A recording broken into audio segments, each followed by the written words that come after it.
हाँ, तो इसमें वीडियो में जो है हम लोग कुछ जो है प्रॉब्लम्स को देखेंगे जो बहुत महत्वपूर्ण प्रश्न है, पर हम लोग डिस्कस करेंगे इसमें। क्वेश्चन है कि निम्नलिखित में कौन सा पहली 10 धन पूर्णांक संख्याओं के घनों के योगफल और पहली 10 धन पूर्णांक संख्याओं के वर्गों के योगफल का अंतर है। इसमें जो दिया हुआ है 10 धन पूर्णांक संख्याओं के घनों में जो धन पूर्णांक जैसे +1 +2 +3 +4 +5 ये हो गया आपका धन पूर्णांक। तो कहता है इसके जो है घन, इसके जो क्यूब होंगे घन के जो योगफल और तथा पहली 10 संख्याओं के जो वर्गों का योगफल दोनों का जो है डिफरेंस निकालना है। तो इसका कहता है कि जो सम के अंतर क्या होगा, इसका डिफरेंस का अंतर क्या होगा, ये इसमें प्रश्न पूछ रहा है। इसी को फिर हम लोग इंग्लिश में भी देख लेते हैं। इंग्लिश में कहता है कि which one of the following is the difference of the sum of cube of first 10 natural numbers. प्रथम 10 नेचुरल नंबर्स का जो क्यूब है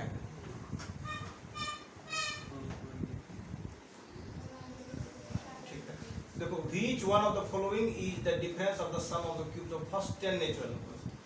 10 नेचुरल नंबर्स की जो है क्यूब का सम और कहता है 10 जो है नेचुरल नंबर के फर्स्ट 10 नेचुरल नंबर्स के स्क्वायर का सम दोनों के बीच का कहता है डिफरेंस क्या होगा। डिफरेंस क्या होगा? Which of the following is the difference of the sum of cube of the first 10 natural numbers and the sum of the squares of the first 10 natural numbers। एक क्यूब कहेगा 10 natural numbers का और दूसरा क्या कर रहा है? Squares का। ठीक है, इसको हम लोग सॉल्व करके देखते हैं।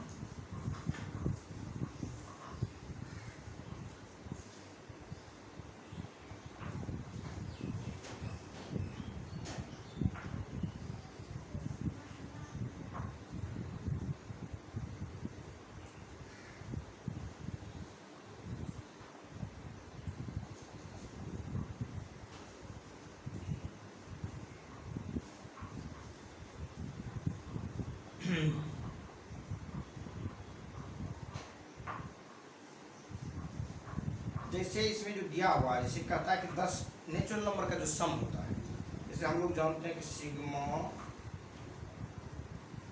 n इज इक्वल टू होता है n into n plus 1/2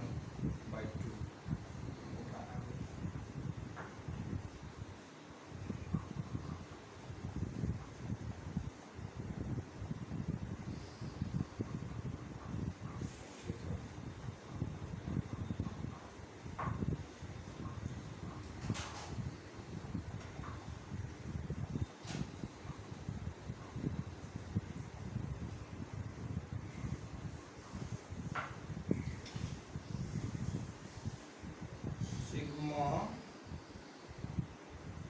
n equal to होता है n इंटू n प्लस 1/2। ठीक है, सिग्मा n इक्वल टू क्या होता है? Sigma n equal to n into n plus 1/2 होता है। जहाँ n कहाँ से रन करेगा? n equal to 1 to n। ठीक है, या हम लोग लिख सकते हैं इसको r equal to 1 to n। इसी प्रकार जो है sigma n square is equal to जो होता है n into n plus 1/2 into 2n plus 1/3 होता है।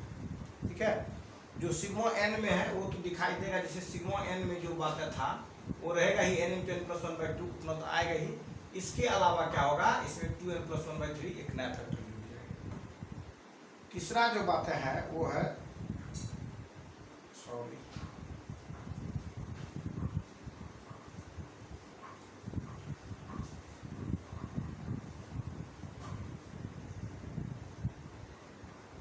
अब है sigma n cube. Sigma n cube equal to होता है, जैसे सिग्मा n में जो बात लिखे हैं n इंटू n प्लस 1/2 वो तो रहेगा ही, लेकिन इसका जो फैक्टर होगा फिर क्या होगा? जो है उसी को रिपीट कर देना है। n into n plus 1/2। ये सिंपल फार्मूला है कि जो सिग्मा एन अगर आपको याद है तो आप सब चीज को याद कर सकते हैं। n into n plus 1/2, n into n plus 1/2, n into n plus 1/2, तीनों में कॉमन ये फैक्टर्स है। जब सिग्मा एन स्क्वायर होगा तो उसमें क्या लिखेंगे 2n प्लस 1/3 दे देंगे। जब n क्यूब की बात होगी तब क्या करेंगे, इसमें जो पहला है वो फिर से रिपीट हो जाएगा, n इंटू एन प्लस 1/2। मतलब जो इस सिग्मा एन का जो वैल्यू आएगा उसी को वर्ग कर देना है किसमें, n क्यूब में, सिग्मा एन क्यूब।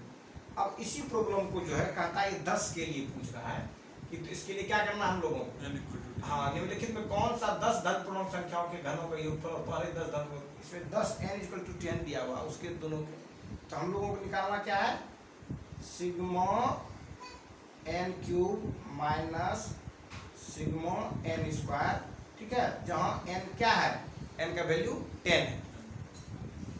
तो इसको हम लोग फॉर्मूला बेस्ड जब लिखेंगे n into n plus 1/2 into n into n plus 1/2 और माइनस क्या हो जाएगा आपका n into n plus 1/2 into कितना, फिर लिखेंगे n into n plus 2n plus 1/3।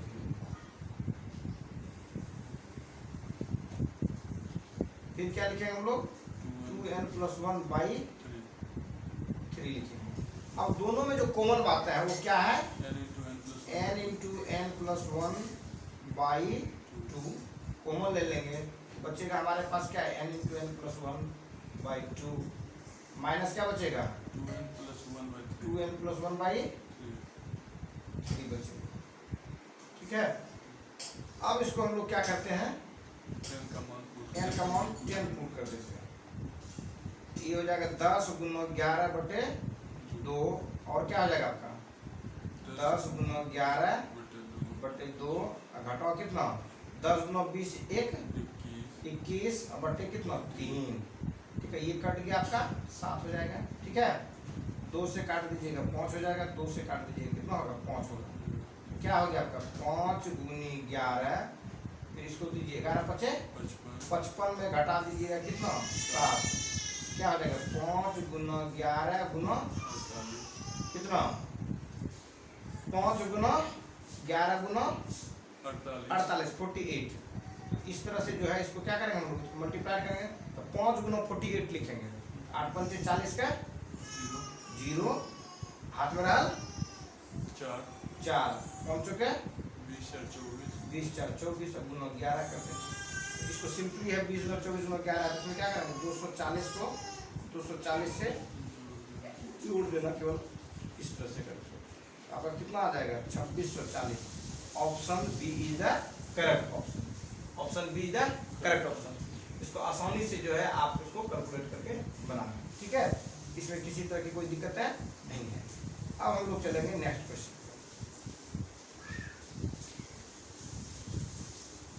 Next question क्या कहता है, कोई व्यक्ति किसी दुकान से कोई सामान खरीदता है, कोई व्यक्ति क्या करता है किसी दुकान से कोई सामान खरीदता है जिसके लिए दुकानदार उसे अंकित मूल्य पर 10% की छूट देता है। जैसे मान लीजिए आपको एगो कोई गिफ्ट या खिलौना या कोई कुछ खरीदे आपने, मान लीजिए गिफ्ट वाला कोई सामान खरीदे, ठीक है, और इसका जो मार्क प्राइस है दिया हुआ कितना 100 रुपये, कितना दिया हुआ है 100 रुपये दिया हुआ, ठीक है। तो जैसे दुकानदार के पास गए, दुकानदार ने आपको क्या कहा, भाई इस वस्तु का जो मार्क प्राइस कितना 10 रुपया है 100 रुपया है, लेकिन इसमें कितना % डिस्काउंट है 10%। तो जैसे इसमें 10% छूट देगा आपको, छूट की राशि कितनी हो जाएगी 100 गुनी 10/100, क्योंकि 10% है, इसको जब काट देंगे तो बचेगा आपके पास कितना 10 रुपये की छूट दी, आपने उसको खरीदा कितना 90 रुपये में, क्योंकि 100 में 10 का छूट दे दिया तो आपने 90 रुपये में इसको क्या क्या खरीदा। लेकिन साथ ही कहता है कि वह व्यक्ति उसका भुगतान ई वॉलेट के माध्यम से करता है, जो है वह व्यक्ति उसका भुगतान ई वॉलेट से करता है, जिससे 10% की नकदी केस वापसी कैशबैक मिलती है। बहुत सारे जो है आप जब खरीदेंगे, जिसे पेटीएम से खरीदेंगे या आप अमेजन से खरीदते हैं, तो बहुत सारे में आपको क्या देता है कैशबैक देता है। तो 10% कैशबैक दिया तो 90 रुपया उसने लगाया, उसमें 10% को कितना दिया कैशबैक दिया, तो कैशबैक कितना हो जाएगा इसको? 90 का क्या करेंगे हम लोग? 10% निकालेंगे। 90 का क्या करेंगे हम लोग? 10% निकालेंगे। तो ये क्या हो जाएगा? प्रतिशत इसे खत्म कीजिएगा तो ये क्या हो जाएगा? 100 हो जाएगा, नीचे काट दीजिए तो कितना हो जाएगा? 9 रुपया। ये 9 रुपीज जो आप देख रहे हैं, ये 9 रुपीज किस में घट जाएगा? 90 में। अब उसके पास हो गया कितना? 81। वस्तु की प्राइस थी 100 रुपया, मिल कितना रहा? 81 में। अर्थात 100 में हम लोग क्या करेंगे? 81 को घटा देंगे। कितना हो गया ये कितना हो गया? ये कितना हो गया? 19 रुपीज। कितना हो गया?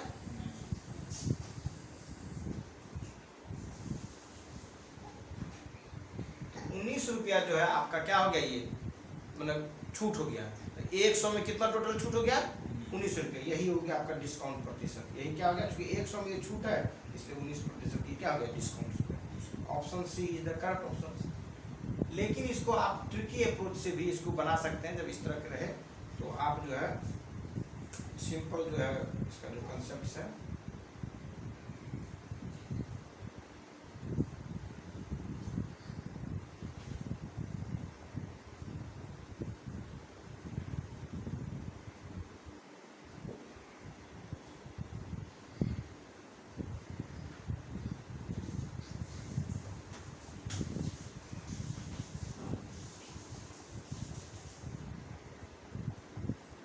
जो सिंपल कंसेप्ट है वो ये है कि m plus n plus mn/100।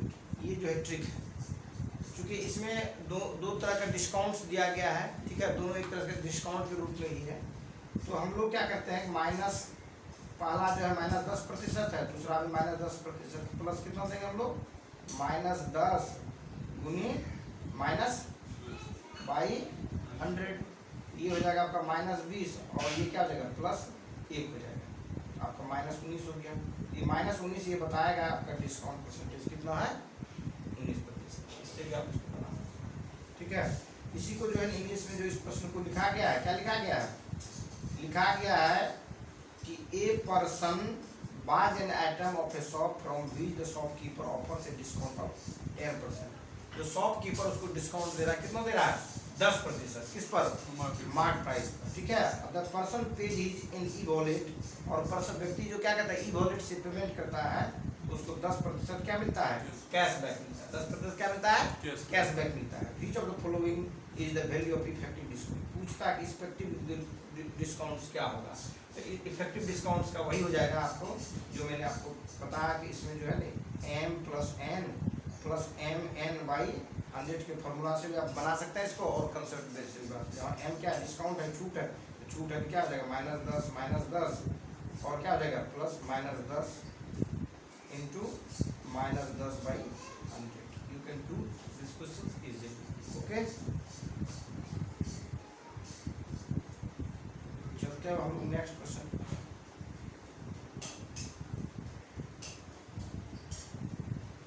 दिया हुआ है, कहता है कि ए solid spherical ball made of an iron. एक सॉलिड स्फेरिकल बॉल है जो आयरन से बना हुआ है। इज मेल्टेड, उसको पिघलाया जाता है, and 2 of the new balls, और 2 नए बॉल में इसको बनाया जाता है। Are made of, which diameters are in the ratio, जिसके डायमीटर जो है रेशियो जो है 1:2 की ratio. The ratio of the volume of the smaller new ball to the original ball. कहता है जो स्मॉलर बॉल बटे क्या कहते हो? ओरिजिनल बॉल जो है उसका रेशियो क्या होगा? न्यू बॉल में जो छोटा बॉल होगा उतना बटे मतलब डिवाइड बाय कितना? ओरिजिनल जो बॉल होगा उन दोनों के बीच के वॉल्यूम का रेशियो पूछ रहा है क्या होगा, ठीक है। ये solid spherical ball made of an iron, उसको मेल्ट करके जो है क्या किया जा रहा है? And 2 new balls are made with, जो 2 न्यू बॉल्स बनाए जाते हैं, ठीक है, जिसका डायमीटर जो होगा कितना है? रेशियो 2:1 है, 2:1 है। तो कहता था ratio of the volume of the smaller new ball to the original ball. जो स्मॉलर न्यू बॉल जो है क्या होता है? तो new ball to the original ball is क्या होगा? दोनों के बीच के रेशियो क्या होगा, ठीक है। इसको हिंदी में हम लोग देख लेते हैं।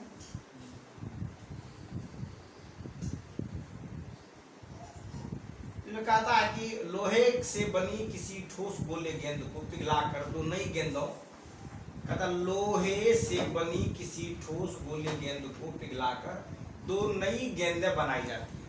एक लोहा का गेंद है ठोस, जिनकी व्यास जो है 1:2 है के अनुपात में है। छोटी नई गेंद के आयतन का मूल गेंद के आयतन से अनुपात क्या होगा?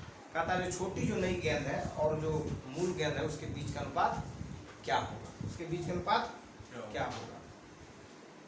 अब देखिए इसमें क्या है, सिंपल है कि एक बड़ा सा बॉल था, गेंद था, इसको मेल्ट करके आपने क्या किया, दो गो छोटे छोटे बनाए, ठीक है। ये न्यू वाला था, ये दोनों क्या है, न्यू वाला है, ये न्यूली बॉल है।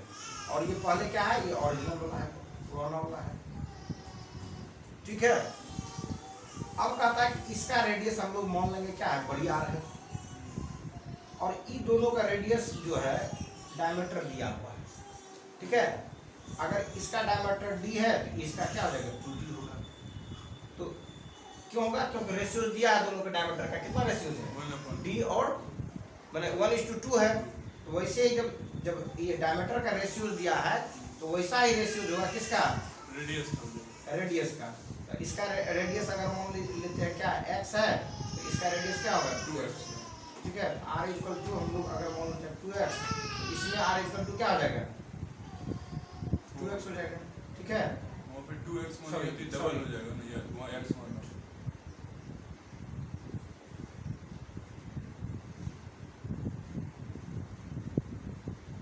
ठीक है। ये अगर x इसका रेडियस होगा तो इसका रेडियस कितना होगा, 2x, ठीक है। इसका नाम देते हैं हम लोग r1, इसका नाम क्या देते हैं, r2। ये रेडियस r1 x दे दिया और r2 कितना दे दिया, 2x दे दिया, ठीक है। r1 हो गया x, r2 कितना हो गया, 2x हो गया। अब हम लोग क्या करेंगे इसको, इसमें जो कहता है कि इसी गोले को पिघला करके इसको बनाया गया है, तो ये जो गोले का जो वॉल्यूम होगा, इसके जो वॉल्यूम होंगे, इसके जो वॉल्यूम होंगे, सभी के वॉल्यूम को जो हम लोग जोड़ेंगे तो बराबर होना चाहिए ना, नहीं ऐसी बात नहीं है। इसलिए नहीं है क्योंकि ये जब पिघलाते हो तो मास पिघलता है, पिघलता क्या है, मास। तो मास बराबर क्या होता है, ms, मास बराबर होता है वॉल्यूम इनटू डेंसिटी। क्या होता है, वॉल्यूम इनटू डेंसिटी। मास बराबर क्या होता है, आयतन गुना घनत्व। क्या होता है, आयतन गुना घनत्व। मास बराबर आयतन गुना घनत्व, ठीक है।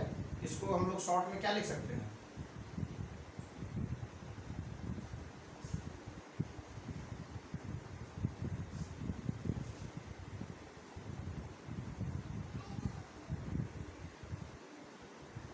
इसको शॉर्ट में क्या लिखेंगे,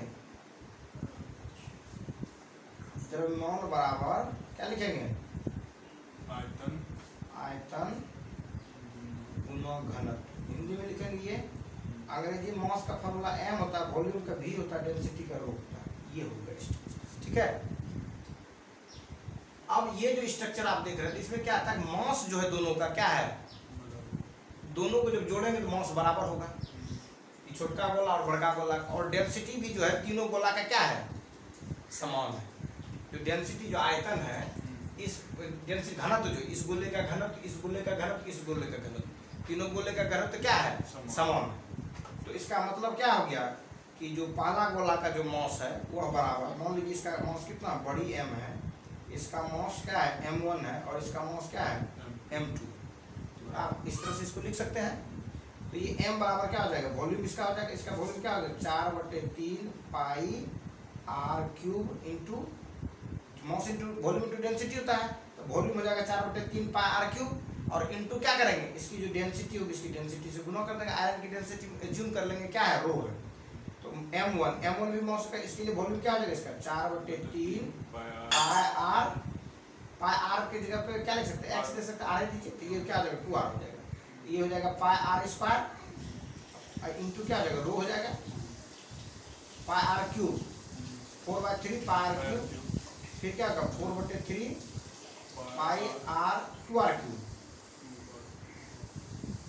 इंटू कितना देंगे हम लोग, इंटू रो देंगे, ठीक है। 2r³ देंगे, क्या देंगे, 2r³ देंगे, क्या देंगे, 2r।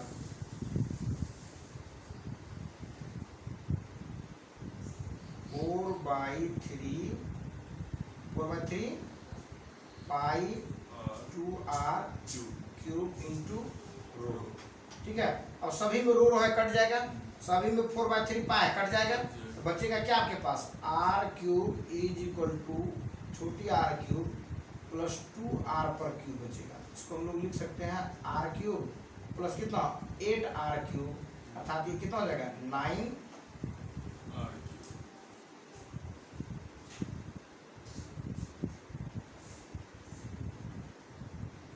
हो जाएगा 9r क्यूब हो जाएगा। कितना हो जाएगा 9r क्यूब, ये जो देखा 9r क्यूब हो जाएगा। ठीक है, तो बड़ी r क्यूब इक्वल टू क्या निकला हम लोगों का, जो बड़ी r क्यूब था वो बराबर निकला 9 छोटी r क्यूब। कितना निकला बड़ी r क्यूब इक्वल टू छोटी 9r क्यूब निकला। ठीक है, अब कहता है कि जो छोटी गेंद होगा वो बड़ी गेंद के साथ उसका क्या वॉल्यूम है, तो छोटी गेंद का वॉल्यूम क्या होगा 4/3 पाई r क्यूब, और बड़ी गेंद का क्या हो जाएगा 4/3 पाई बड़ी r क्यूब। ठीक है, ये पाई कट गया, पाई कट गया, 4 कट गया, 3 कट गया, तो बचेगा क्या आपके पास छोटी r क्यूब बटे बड़ी r क्यूब। तो छोटी r क्यूब बटे बड़ी r क्यूब बराबर क्या है आपके पास 1/9 है। कितना है, क्योंकि इसको जब सिंप्लीफाइड करके फर्दर लिखिएगा r cube equal to 9r cube है दिया हुआ, तो r 1/9, इस तरफ से 9 को इस तरफ ले आइए, 1/9 ये हो जाएगा r क्यूब बाई बड़ी r, छोटी r क्यूब बाई बड़ी r। ये आपका ऑप्शन 1:9। आपका ऑप्शन क्या हो जाएगा, option D is the correct option, option D is the correct option. ठीक है, इट्स ओके।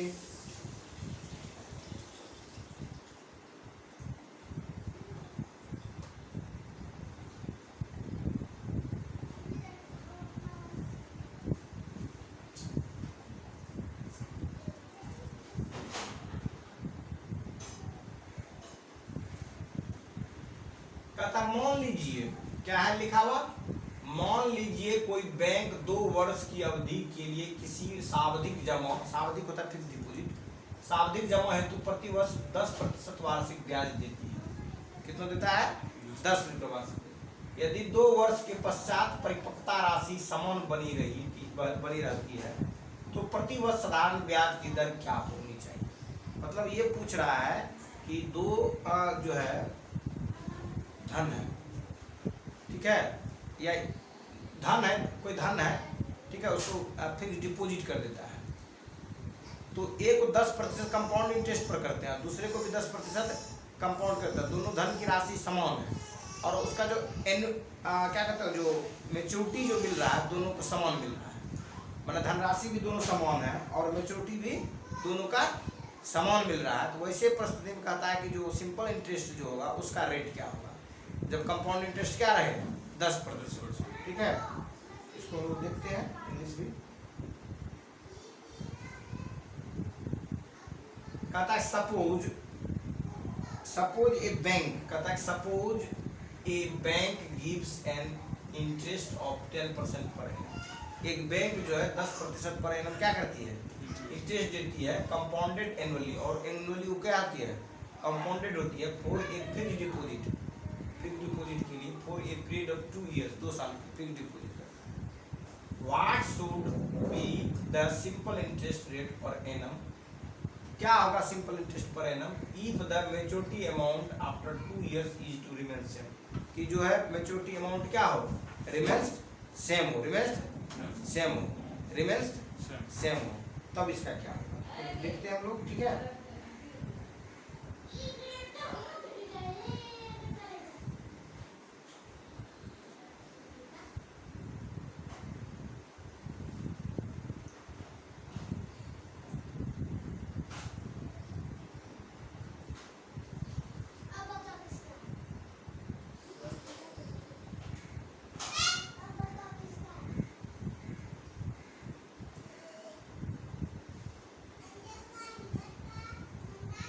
मान लीजिए कोई बैंक 2 वर्ष की अवधि के लिए सावधिक जमा प्रति वर्ष कितना है 10%। इसमें क्या करें हम लोग, जैसे हम लोग जानते हैं ए इक्वल टू क्या आता है P into 1 + R/100 to the power n, और ये हो गया किसके लिए, ये जब होगा आपका कंपाउंड इंटरेस्ट में, और फिर a इक्वल टू होता है p प्लस एस आई, इसको हम लोग लिख सकते हैं p plus P R T by 100। और ये कहता है 2 साल पे दोनों क्या है, समान है। इसका मतलब क्या हो गया कि ये जो है p ही रहेगा और 1 प्लस आर कितना है 10/100 दिया हुआ है, पावर 2 देंगे, और यह बराबर किसके है, यह बराबर है p प्लस आर निकालना ही है, और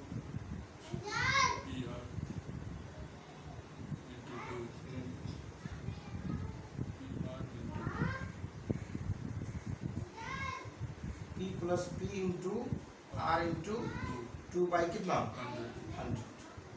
अब देखिए p सब में है तो p कट गया, ऐसे ही p सब में है तो p कट गया, ठीक है, और ये 0 0 कट गया, कितना हो जाएगा 11/10, मतलब 11/10 गुना 11/10, और ये कितना हो जाएगा 1 जोड़ 2r/100, ठीक है।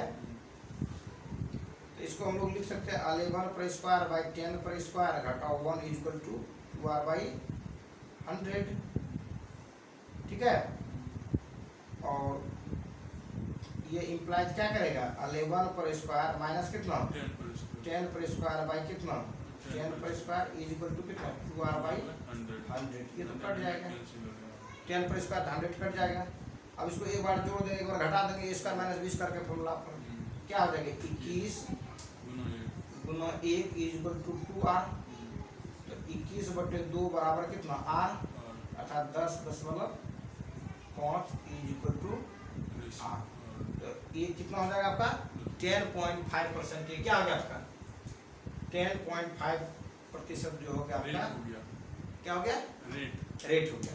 और इसी को जब हम लोग ट्रिक के फॉर्म में बनाएंगे तो कैसे बनाएंगे, ट्रिक की फॉर्म में इसी क्वेश्चन को मान लीजिए ट्रिक अप्रोच से बनाना है, ठीक है।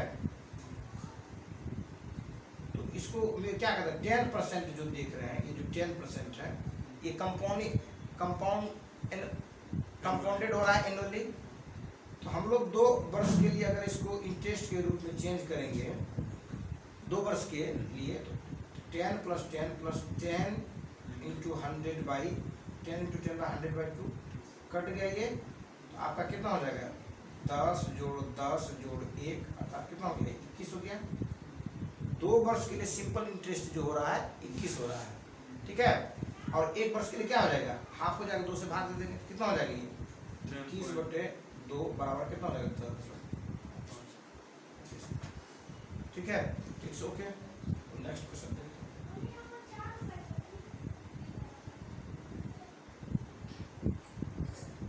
क्वेश्चन नंबर 5 क्या था, ए रनर्स, एक जो व्यक्ति जो है क्या करता है दौड़ता है, एवरेज स्पीड इसका दिया है रिड्यूस होता है 25% एवरी आवर, मतलब 1 घंटा के बाद इसकी एवरेज स्पीड क्या होती है घट जाती है 25%। मान लीजिए अगर कोई 100 किलोमीटर प्रति घंटा की रफ्तार से चलेगा तो कितना चलने लगेगा 75 किलोमीटर प्रति घंटा, ठीक है। If he run 16 kilometre the first hour, अगर वो पहला आवर में कितना दौड़ता है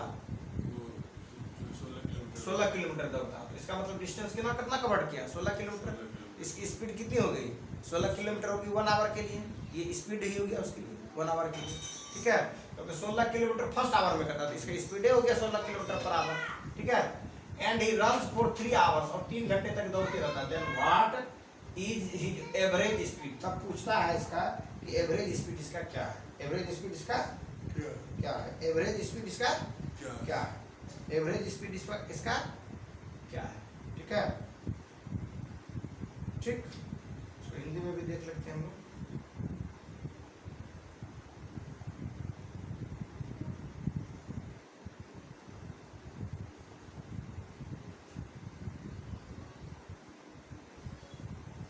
कहता किसी धावक की औसत चाल प्रति घंटे 25% कम होती है, ठीक है, मतलब 1 घंटा के बाद उसका 25% औसत चाल क्या होता है घट जाता है।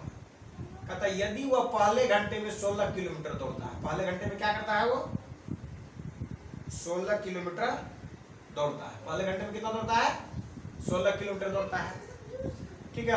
और वह 3 घंटे दौड़ते रहता है, टोटल कितना दौड़ता है 3 घंटा, तब कहता है उसके बाद समग्र औसत चाल क्या होता है।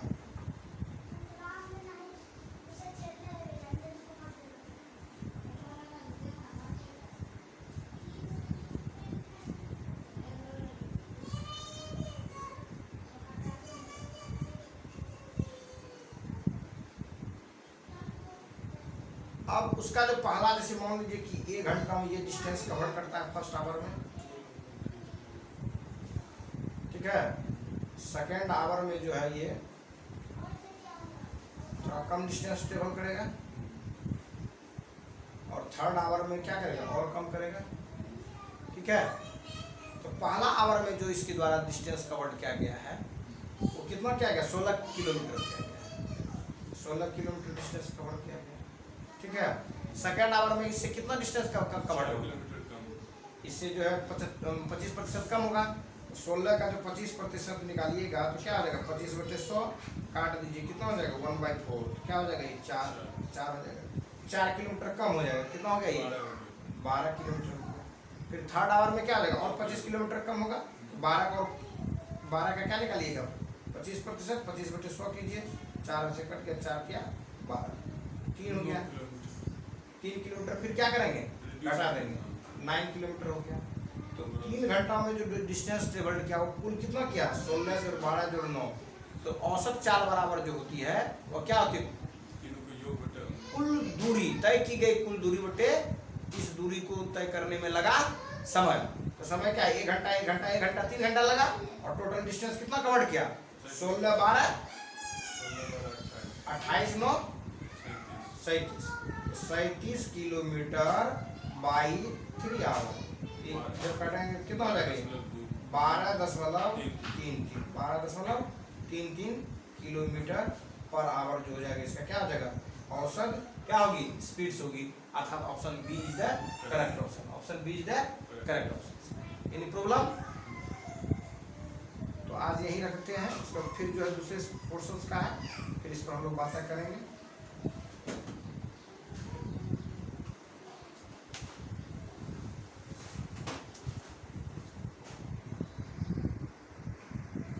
क्लोज करता हूँ।